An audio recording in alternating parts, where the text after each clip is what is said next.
Okay, guys, am I on? I can't fucking tell anything. As far as I know, I might be on. I'm not. I can't take calls. I'm just got on, I think. God damn it.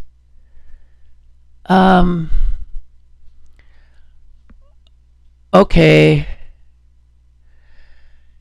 Let me know if I'm on again. I think I've fucked everything up totally. I'm on! Deborah, thank you, thank you, thank you, thank you, thank you, thank you, thank you, thank you.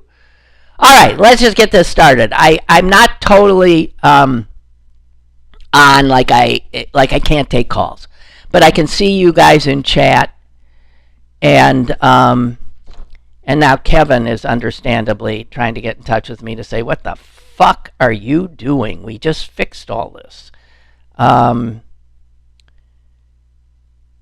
Yeah, it's all fucked up. Okay, thank you, thank you, thank you, thank you, thank you. I see. I'm just gonna let's pretend the intro wouldn't play, that this wouldn't happen. Everything went fucked up. Okay, we're starting. Da da da da. It's my last show for 2 weeks.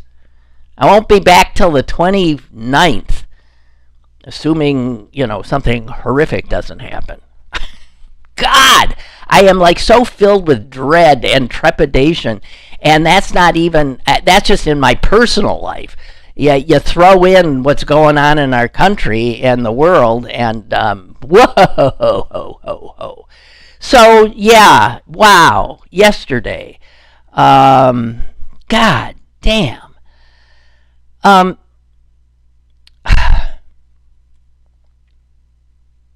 I never quite tuned into who Charlie Kirk was. Every time I heard his name, I didn't like what I read. Let's just put it that way. That's the only way I sort of had a sense of him. And I knew he was not on my side, and I knew he was a friend of the people I, am fighting. And all that is to say, I did not wish him dead. Geez, I didn't know he was so young, too, 31 years old. I mean, whoever took him out, that's a sniper. I mean, that's somebody.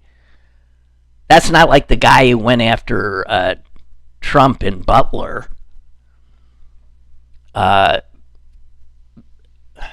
That's a guy who knew exactly how to kill with one shot.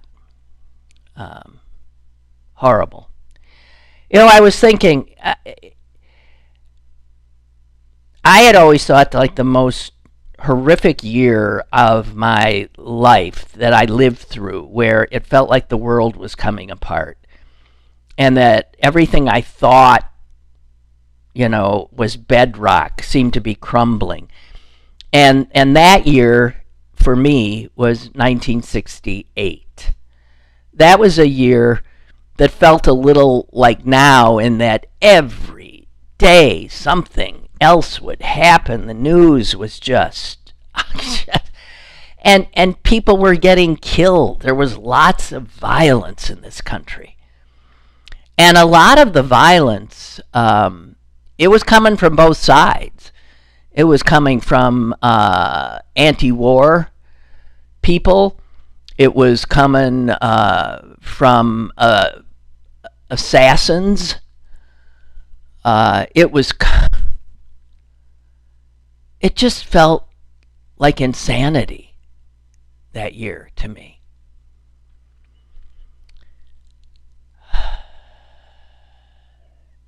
And that was the year that I did see tanks in the street of Chicago. And there was great violence in the streets of Chicago.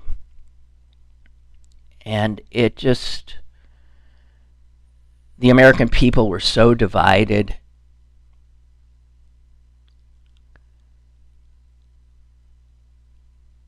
And Richard Nixon was about to become the president. Things didn't go well. And today's 9/11. Does that seem like a long time ago? Or like the blink of an eye? 9/11. That's another day where you couldn't believe what was happening, that the world you thought you lived in obviously had been a mirage. And wow.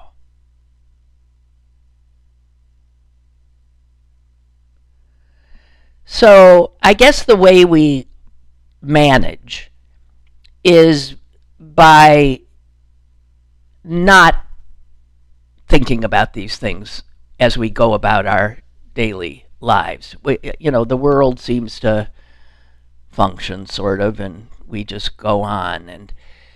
But I don't think that anybody feels certain about things going on anymore. I think this death is going to lead to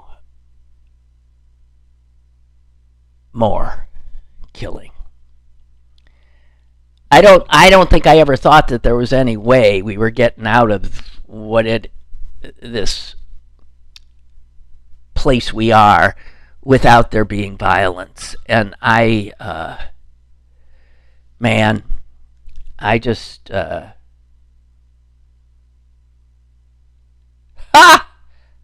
my son just texted.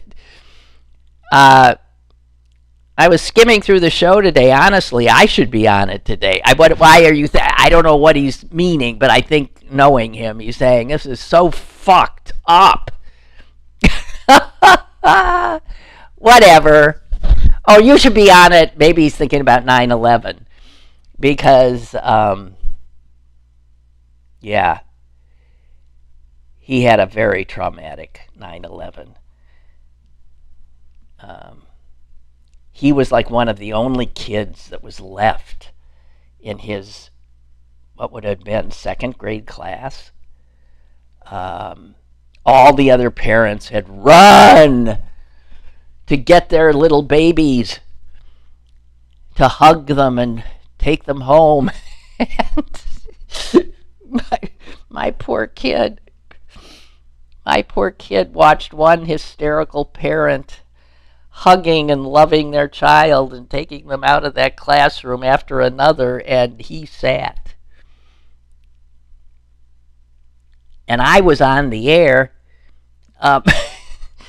telling people that the schools are asking that you please leave your children where they are. They are safe. There is no need to come and get them. Please leave your children where they are. You can see that nobody was listening to me. Nobody was listening to the schools. People were just in total panic. But I was in that respect that day a first responder and had to be on the job. So you think of the kids of first responder types who often in times like this end up, being the only kid. I don't know. Sorry. Anyway, this is going to be one of those stream of consciousness shows. I can tell that already. So it's 9/11, and a guy named Charlie Kirk, who most of us really didn't know much about, is dead. Speaking of my son, he sent me something yesterday upon hearing it, and it was a quote from Charlie Kirk. A few of them. One of them was, Charlie Kirk said, having an armed citizenry comes with a price, and that is part of liberty.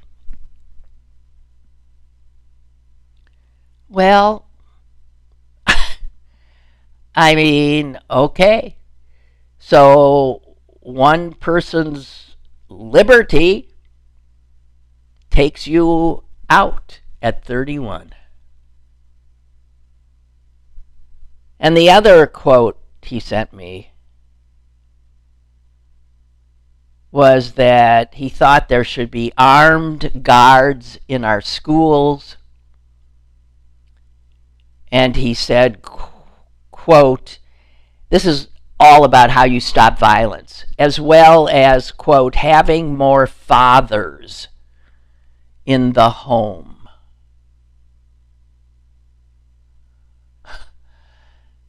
And I thought, well, his children are not going to have a father in their home. I have to say,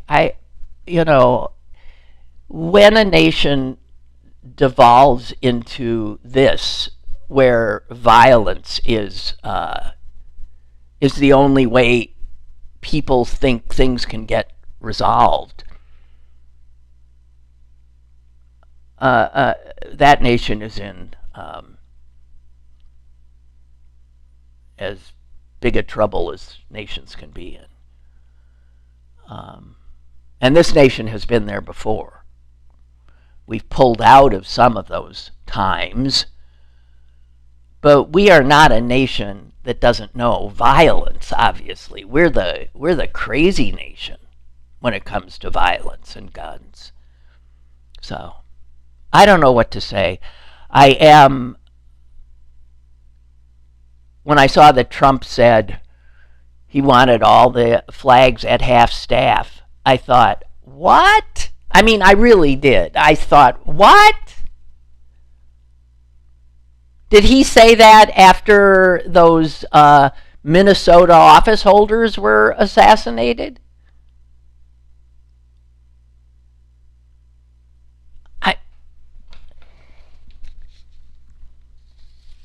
No, he will use this.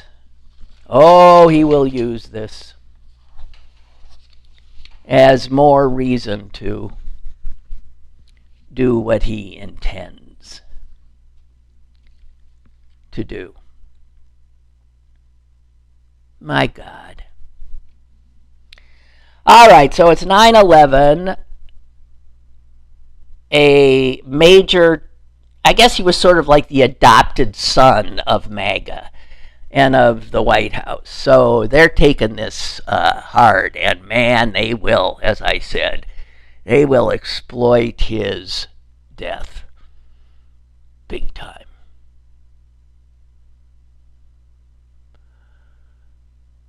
And that ain't going to be good for anybody. Damn. Did you see how quickly misinformation immediately spread? I mean, right after it. And you know where a lot of the misinformation was coming from? The effing FBI, which is currently run by clowns, and they've gotten rid of all of the people who know what to do in situations like this, or who know what to do. You know, it's like FEMA now has people in it who don't know what to do when disaster strikes. We've got an FBI now that has people at the top that don't know what to do. And the misinformation came out of the FBI. The same day that a lawsuit was filed by 3 of the terminated higher-ups at the FBI, all of whom held the jobs that would have, if they had been in charge, the 3 guys who are suing yesterday, the mistakes the FBI made would not have been made. And for all we know, the killer would already be caught. They've literally decimated all the people who know what to do. And according to the lawsuit, they got rid of them because they failed the test. And the test was pretty simple. Did you vote for Donald Trump?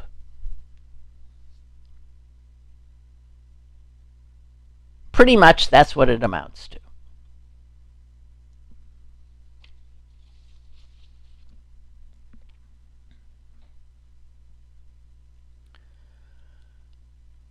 Oh, God. Yeah, Charlie Kirk. He was not helping national discourse. My understanding is that one thing he was willing to do, because he was good at it, was engage in debate with people who didn't agree with him. And I'll give him credit, apparently, for that. I will. But that's about all the credit I think I'm willing to give, because much of what he did helped get us where we are.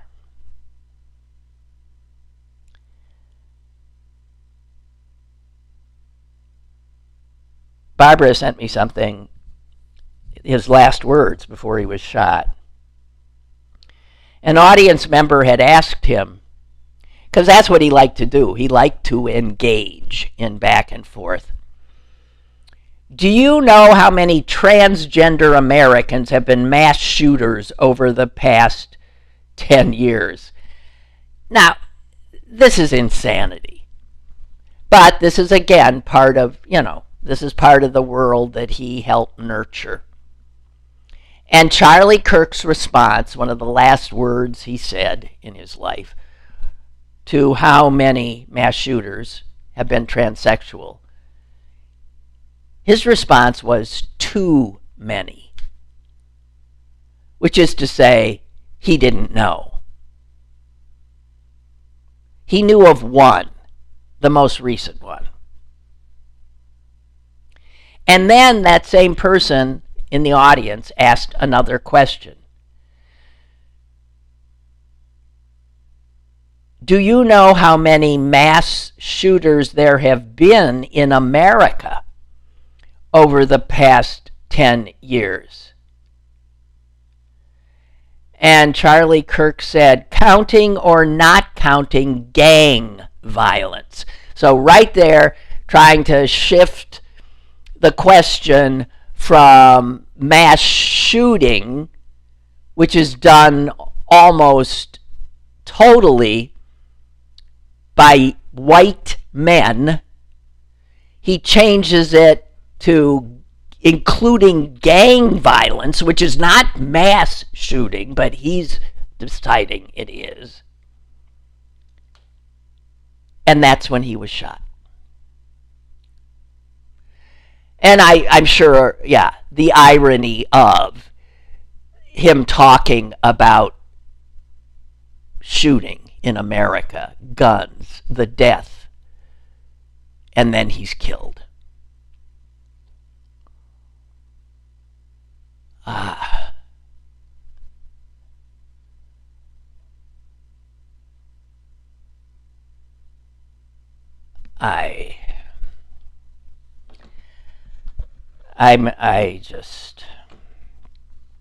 don't know.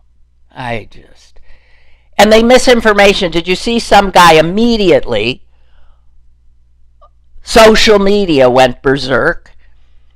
And a picture of a man was circulated all over the world. This man was identified by name as the shooter.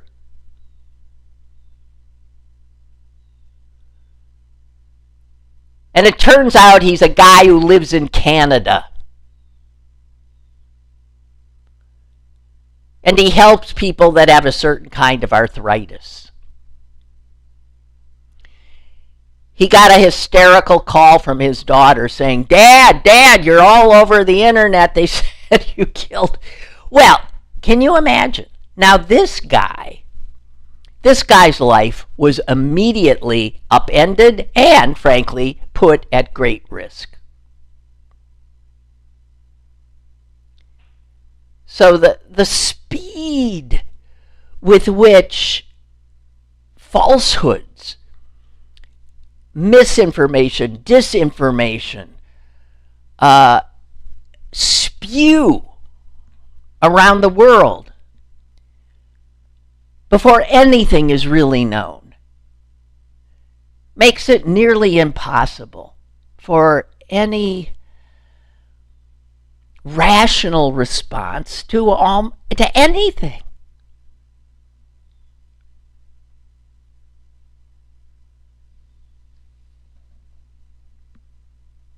Good God.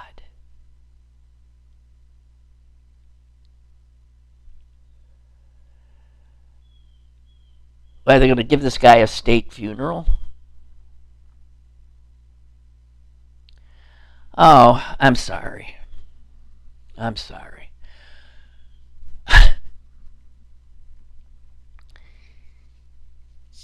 This, I've got nothing else to say. No, I really don't about it, except that this is the beginning of, I think, well, it's not the beginning, but it's going to be one of those sort of touchstone points of where things got worse. Because we know the drill. We've been through this enough to know that, well, never mind. I'm sorry. I'm sorry. I'm really, yike! This is not the way I wanted my last show for a while to be. I wanted it smooth. I wanted me to be coherent and unusually brilliant. None of that's happening. None of it. God damn it.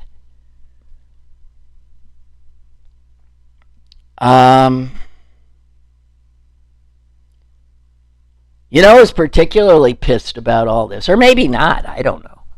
Kamala Harris, she had her book that she wrote coming out. I mean, excerpts published yesterday. That was the news. That was the news when he got shot, and so she just got her book and her just got knocked off, which is, I think, probably good, because the main thing of her book is she said that it was reckless to have not, I guess, questioned whether Biden should have been the candidate. And that'll get, the Democrats in a tizzy. I don't give a shit anymore about any of that. Good God, a fucking hawk just landed on my chair 10 feet from me. Oh, God, there he goes. Good fucking God, that thing was huge.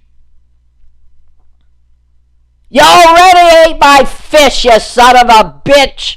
There's nothing here for you. Boy, what a magnificent creature. Okay, I'll stop. Hey, it's a bad day. Here's something good. It's a bad day for Elon Musk. You know why? He ain't the richest man in the world anymore. He is not.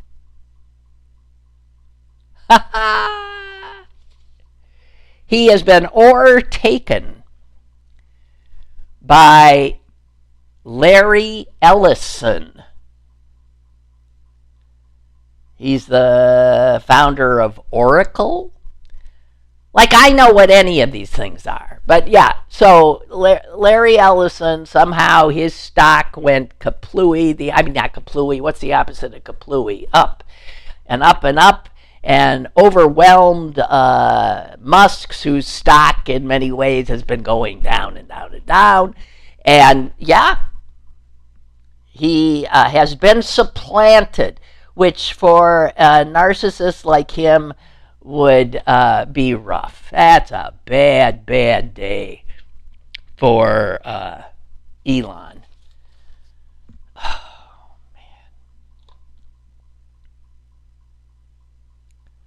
Oh, uh-oh, some other numbers crunchers are going to get fired. Inflation numbers are out, and inflation is up.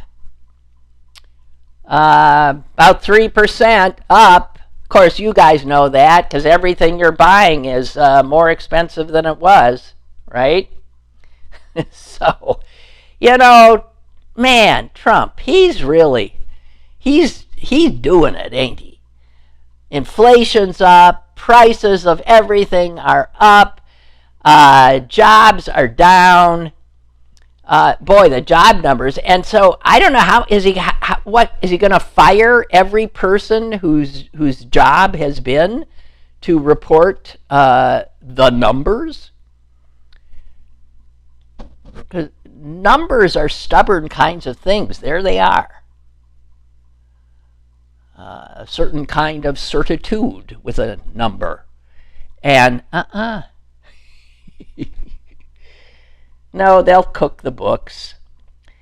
There'll be numbers, and then there'll be numbers. There'll be the numbers he says are the numbers, and those will be the numbers. Simple as that. But see, now we are going to be told, and I can't hear it, that, and it's already been the accusation, that those of us who call them fascists are responsible for this death.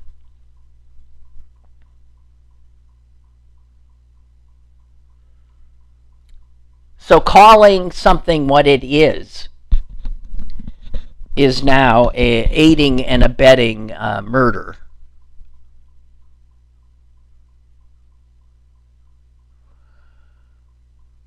See, when they call human beings vermin and call immigrants invaders,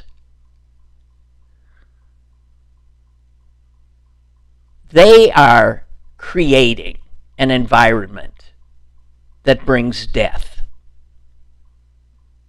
Dehumanization brings death.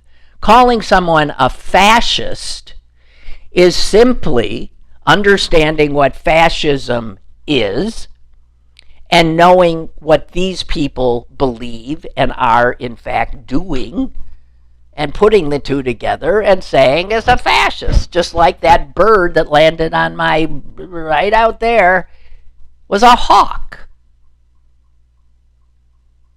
It ain't the same.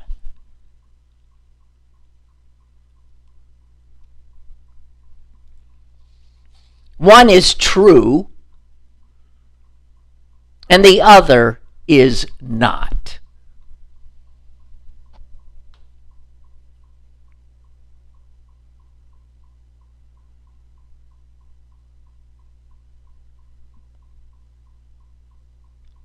There's a woodpecker outside. I am inundated with birds right now. There is a woodpecker outside. And I got to tell you, they're beautiful birds. But when they start doing their thing, it's annoying. Because some of them do that really fast thing, like da-da-da-da-da-da-da. But I got one of those stolid woodpeckers who it's just like dot, dot, dot, dot, dot. It's like a dripping faucet. Driving me nuts.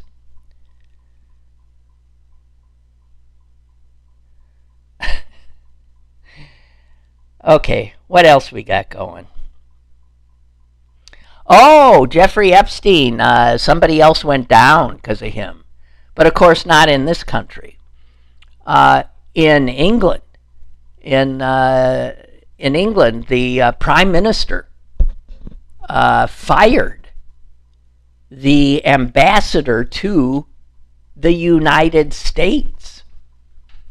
I know, I didn't know him either, but yeah, obviously, the UK has an ambassador to the US, and that'd be a pretty plum position for anybody to have. And I was going to look up his name, but I can't, of course, find it. And he was a pal with Epstein. In fact, he was like really a pal with Epstein. And a pal with Jeffrey Epstein, even as Epstein was was grabbed in 2008 and jailed, and this guy like went to bat for him, considered it a, and also this guy, of course, has a page in the now infamous Jeffrey Epstein birthday book.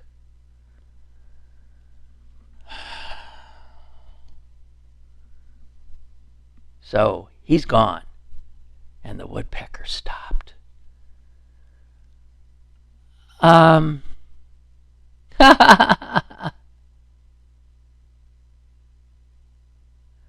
Uh-oh. William says, YouTube says that we're hearing a broadcast 18 days in the future. YouTube is saying that this is not the right date. Oh, fuck this. William also says truth has a liberal bias. Well, yeah, I guess it does sometimes.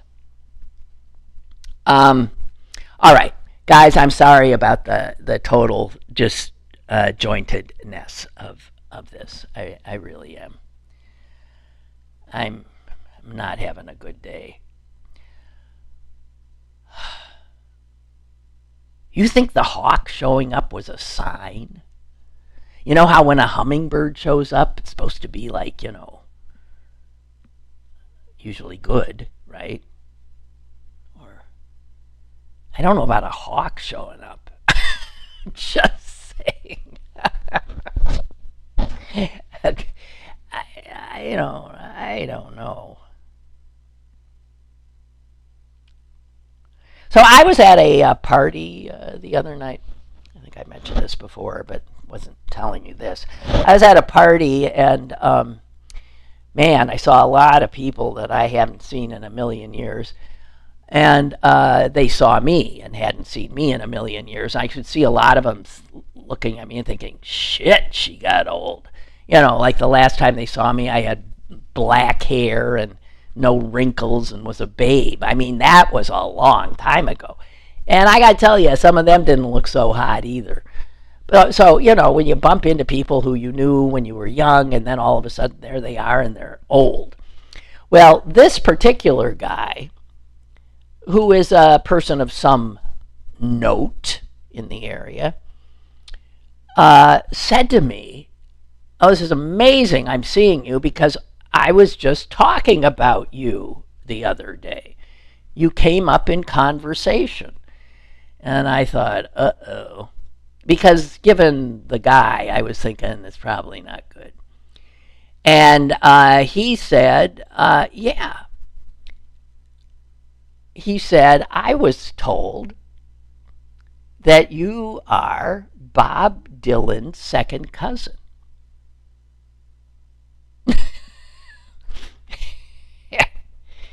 This is a guy, by the way, who has a major journalism background. And I said, that's not a reliable source that told you that, because I am not Bob Dylan's second cousin. He said, this guy was absolutely certain of it. Said something about how your family's this, that, and he had all this, information. And I thought to myself then, how interesting is it that people hear stuff, and I'm not saying anything we already don't know, that as something is communicated to somebody else, it often gets misstated in some ways, or something that started out with truth ends up with something that's not right. And then that gets passed on to somebody else, and maybe another mistake ensues. And before you know it, Lynn Cullen is Bob Dylan's second cousin. And I said, well, my guess is it's somebody who, I said, I mean, who knows that, like, my mother knew his mother.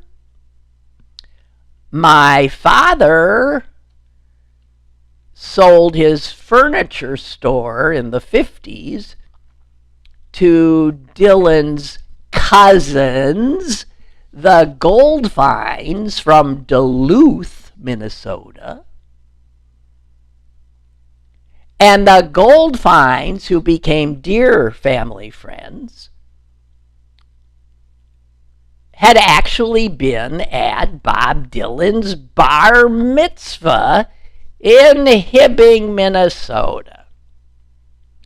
That's all.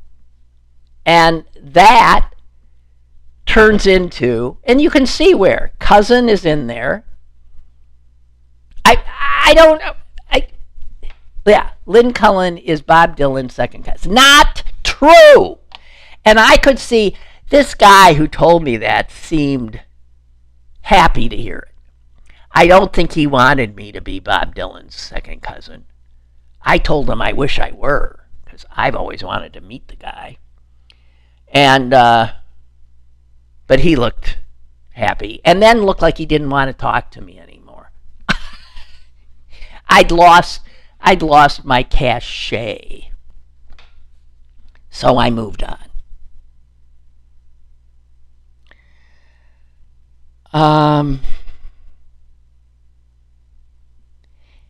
I've been meaning to tell you this. I came across this.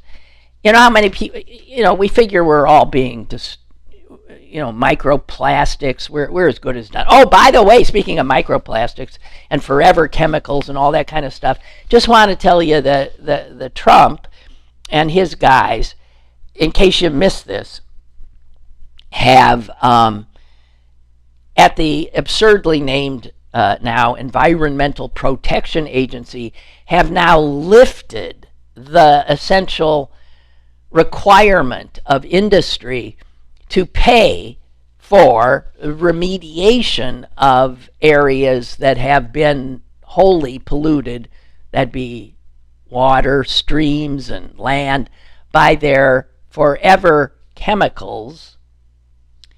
And the Biden EPA had said, you guys, you got to clean that shit up. And now they've come in and said, never mind. Because it turns out the guy in charge now is a guy who used to work for the chemical companies who put all the pollution there. And now he's at, of course, the EPA. My God. I just wanted to tell you that, because sometimes... and so guess who's going to have to clean it up? Because this stuff has to be... You will. We will. Taxpayers will. Not the companies. No, they'll just keep raking it in and polluting more, because there's no consequences anymore with these jerks. So, I wanted to tell you, though, about this. How did we miss this? And I'm dying to hear a dentist on this. You know how when you go to the dentist, they get on you about flossing, right? Do ya floss? And I suppose a lot of people lie. Oh, yeah, oh, man, I floss. I floss after every meal. I actually have a mother who does. I floss.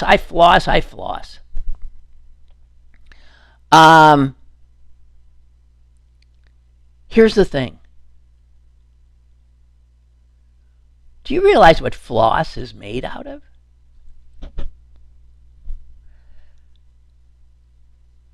It's a plastic.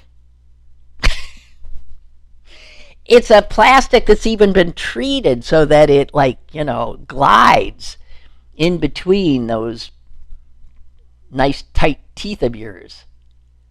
What do you think a microplastic is? I'm telling you, don't floss. I don't know what. Go back to a wooden toothpick. Stop and think about it. I know the dentists are going to be coming for me. The ADA says, we've been looking at the scientific literature on microplastics. There is no clinical evidence existing showing a meaningful oral health impact from the particles of microplastics that come off when you're flossing your teeth. Well, I would think. Meanwhile, and all of that stuff you put in your mouth, like the guards, all of that stuff is plastic. Everything that the dentists and orthodontists do, they're putting plastic in our mouths. The American Association of Orthodontists, by the way, is not poo-pooing this. And their president says this is something very high in our consciousness. We need more research. But I gotta tell you, I don't know. So plastic retainers the kids have to wear and all this. I'm sorry. There's an article in The Atlantic that I read that, makes you think twice.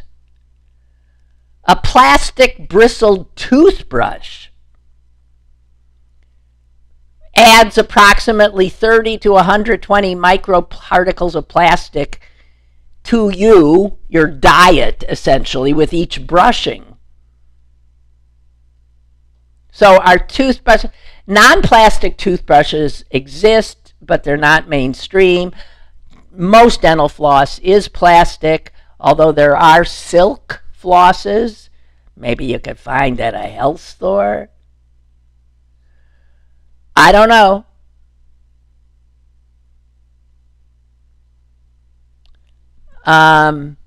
So a lot of people who have been thinking of these, our bodies are just filled with plastic. But I'm thinking that floss is not a good idea. And it turns out nothing associated with dentistry.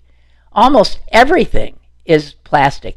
It says nearly every part of modern dentistry and orthodontics involves and is enhanced by plastic. I mean, it's better than the mercury they used to use for fillings that then leached into our bodies. Silver, no, was it gold? I don't know. None of this is good. I just wanted to tell you that. That's been something sitting there for a long time, and now I have. In case you don't have enough to be scared of. And two things from two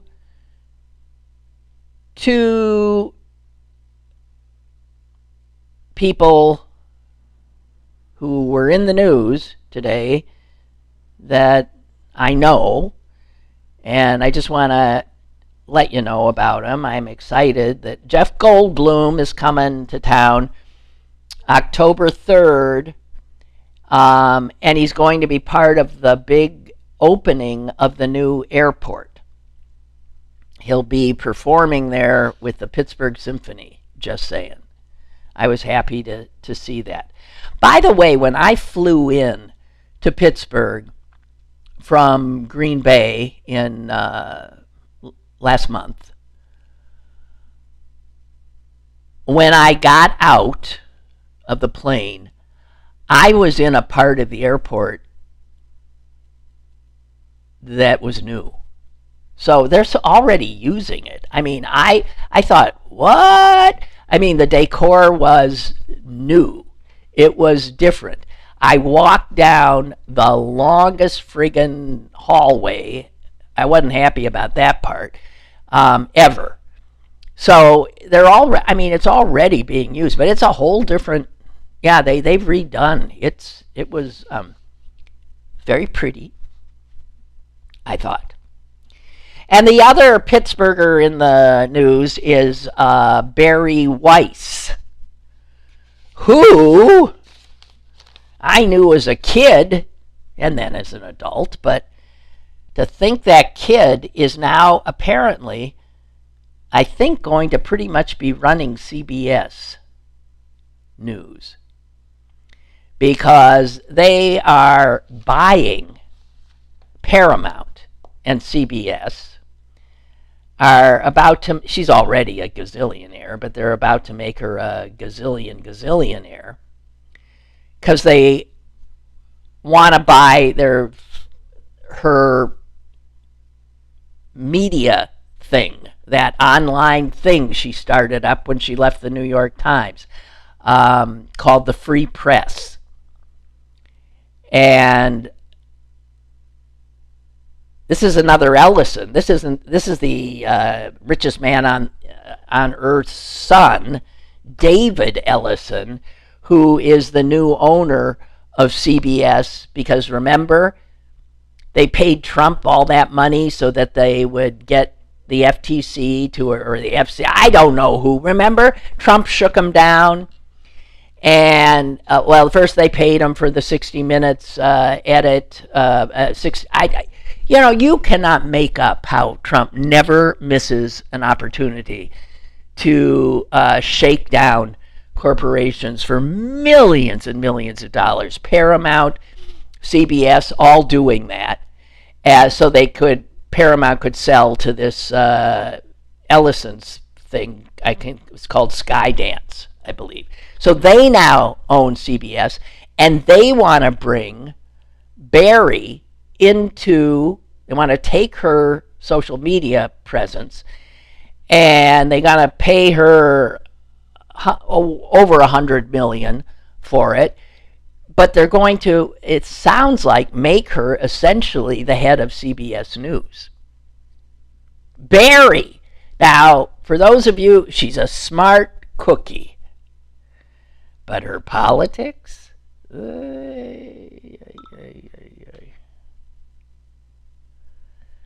Her politics?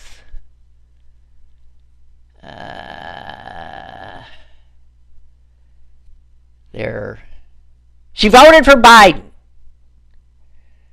But, man, she's, a provocateur and,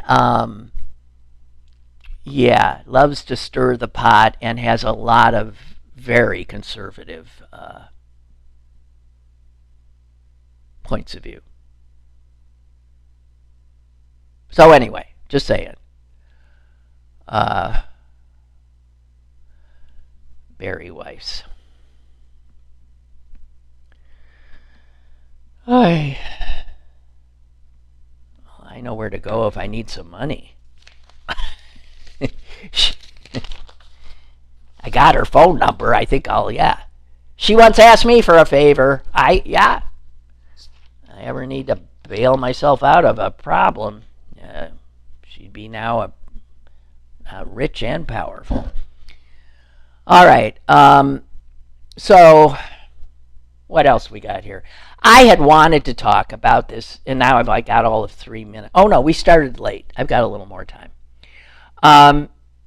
Ezra Klein wrote a really provocative piece in the New York Times about what is the right move for Democrats in a few weeks when the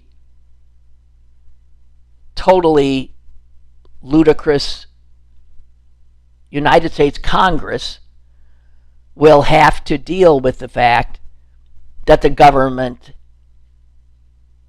has no money. The government will cease to be funded. They've got to pass a bill to continue to fund the government, to pay any government workers, to have, parks stay open, to have anything operate.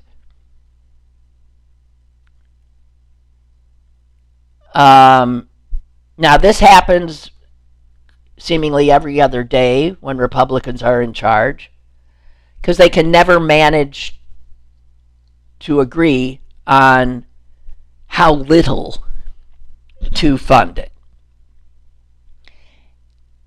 But in order to fund it, they do need the votes of some Democrats in the Senate.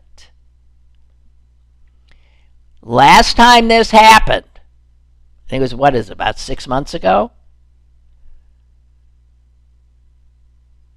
Chuck Schumer said we can't let the government close down. It'll harm too many people.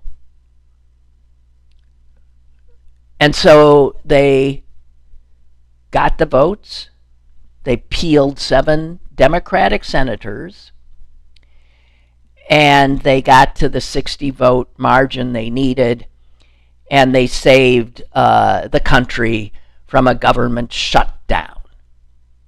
Well, we're in a few weeks at the exact same place again. And a big fight is going on behind closed doors and openly, I suppose, as well, as do the Democrats do it again? Do they help the Republicans fund the government? And a lot more people are saying, are you kidding me? Let them. They're in charge. If they can't fund the government and everything closes down, then it's on them. It's not on the Democrats.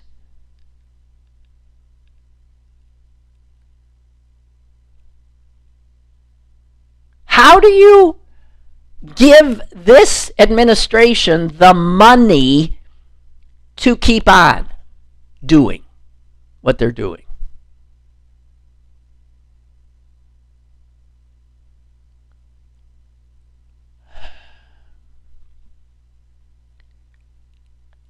And when you think of what they're doing with the government, why?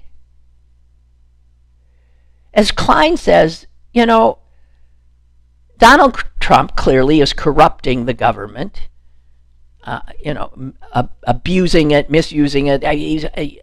He's using it to hound his enemies, to line his pockets, to entrench power. He is corrupting it the way the mafia corrupts any industry it controls. When the mafia controlled the trash collection in New York City, the trash got picked up. And the mafia got more powerful and richer. And this is what Trump is doing to the government, he says. This is what Democrats cannot fund.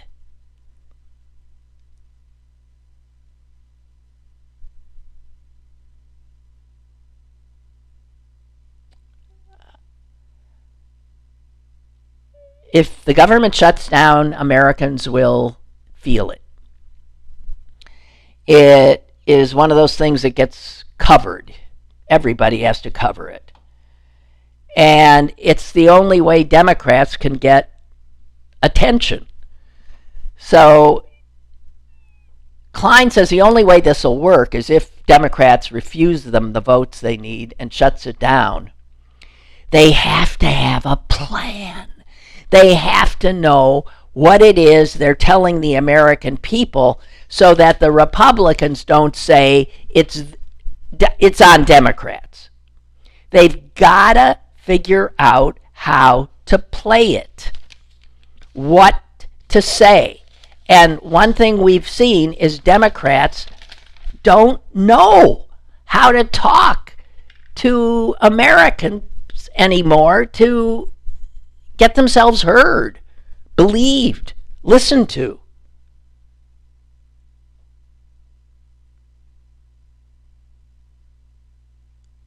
And Klein says he isn't really sure what they should do because he doesn't think Democrats have the ability to pull it off.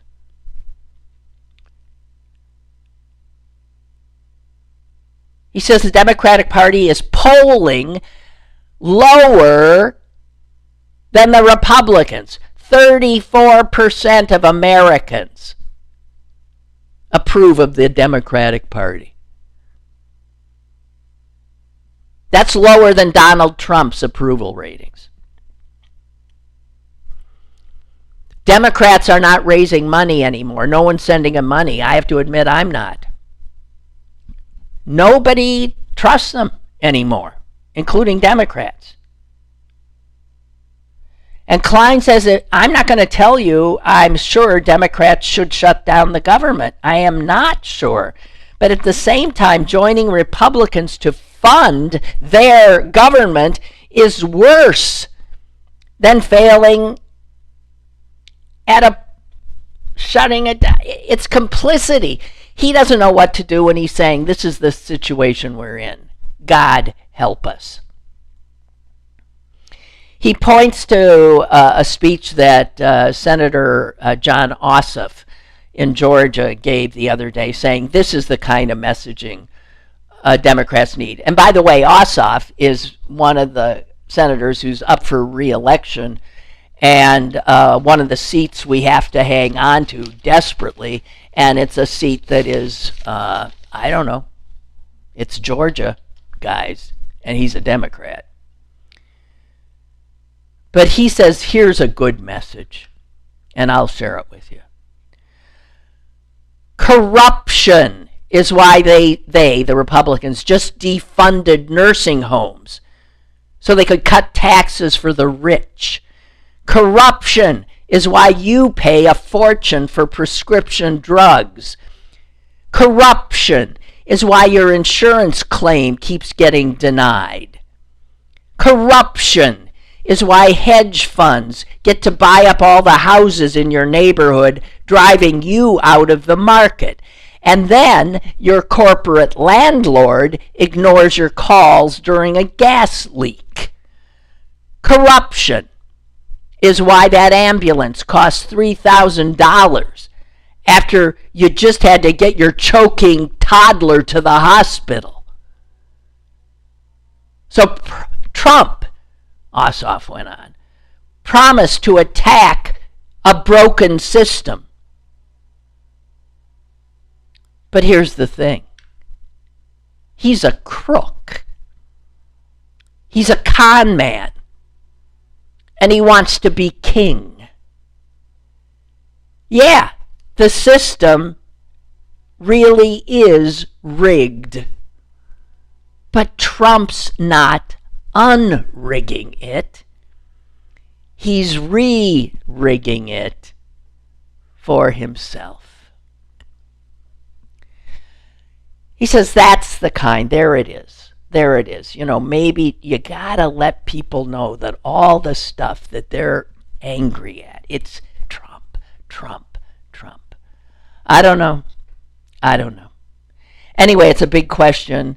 And when I get back, that'll be, well, who am I to say in 2 weeks what'll be the big story? In normal times, it would be the big story. So, guys, that's it for me. Next time I speak to you, you gotta be kidding. I can't find my fucking outro music. Oh, yeah, there it is. Next time I speak to you, maybe I'll stop swearing. That would be nice. I'm sure it's not good for a lady of my age to sound as I do. But thank you all for being there, and sorry for all the muck-ups. And next time I talk to you, I'll have more titanium in me, and I might be heavily drugged. That's the good news. All right, thanks a lot. Wish me well. Prayers accepted. And talk to you in 2 weeks, I certainly hope. Okay. Bye-bye.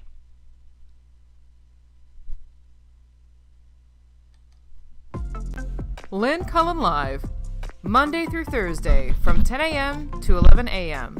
and archived at pghcitypaper.com. The opinions expressed on Lynn Cullen Live are those of the host and do not necessarily reflect the viewpoints of Pittsburgh City Paper or its advertisers.